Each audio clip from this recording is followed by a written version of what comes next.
Entre mythes, croyances et sciences, le ciel intrigue et attise la curiosité des hommes depuis la nuit des temps, les laissant s'émerveiller face à la voûte céleste, toujours aussi mystérieuse et captivante.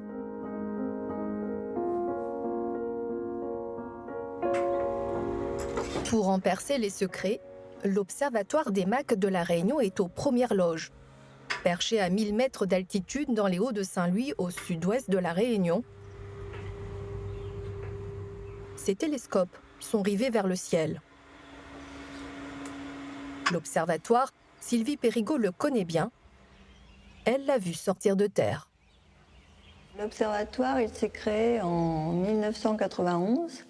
Et son histoire, ça part un peu avant, c'est avec le passage de la comète de Halley en 86. Donc elle était mieux visible de La Réunion, donc il y a pas mal d'astronomes qui se sont déplacés à La Réunion. Et rapidement est venue l'idée de créer cette structure. À l'époque, Hubert Reeve, astrophysicien de renommée internationale, a fait même le déplacement pour inaugurer la structure aux côtés d'élus locaux. Bonsoir, ça me fait plaisir de vous voir ici. Bienvenue d'abord. Depuis sa création, l'Observatoire organise des soirées d'observation pour le grand public et accompagne la recherche scientifique. C'est tous les astres, c'est-à-dire les objets lumineux dans l'espace. C'est donc la science. Mais sa mission première reste la sensibilisation auprès du jeune public, notamment via l'organisation de classes découvertes. De ce côté-là, on est direction nord, donc nous, on va s'orienter vers le sud. Ce soir-là, ces collégiens s'apprêtent à passer une nuit sous les étoiles pour découvrir et tenter d'identifier les merveilles du ciel.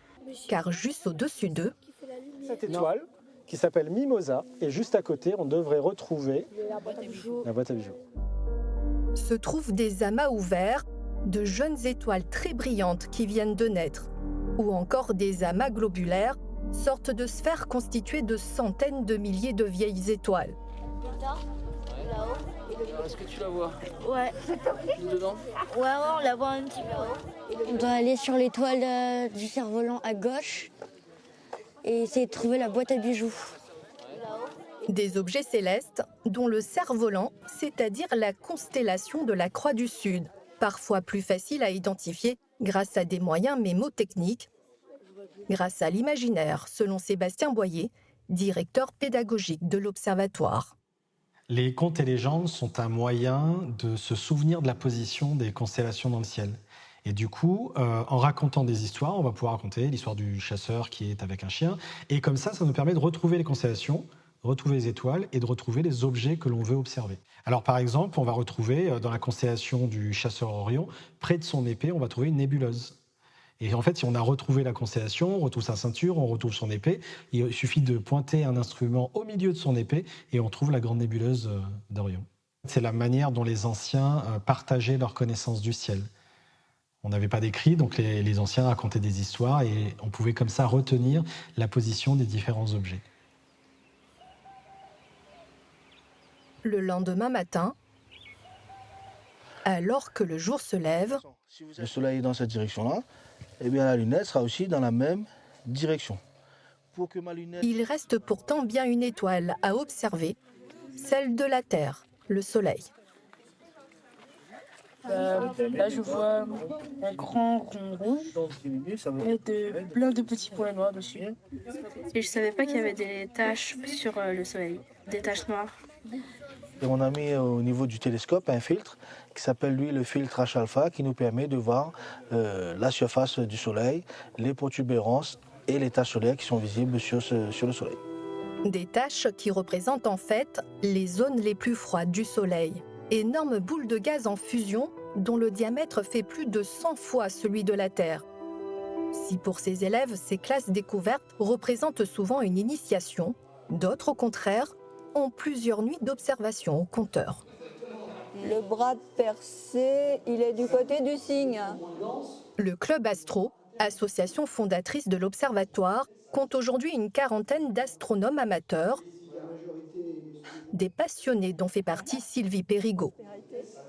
J'avais jamais regardé dans un télescope avant, on m'a montré la comète de Halley, c'était vraiment pas terrible, mais après on m'a montré la planète Saturne.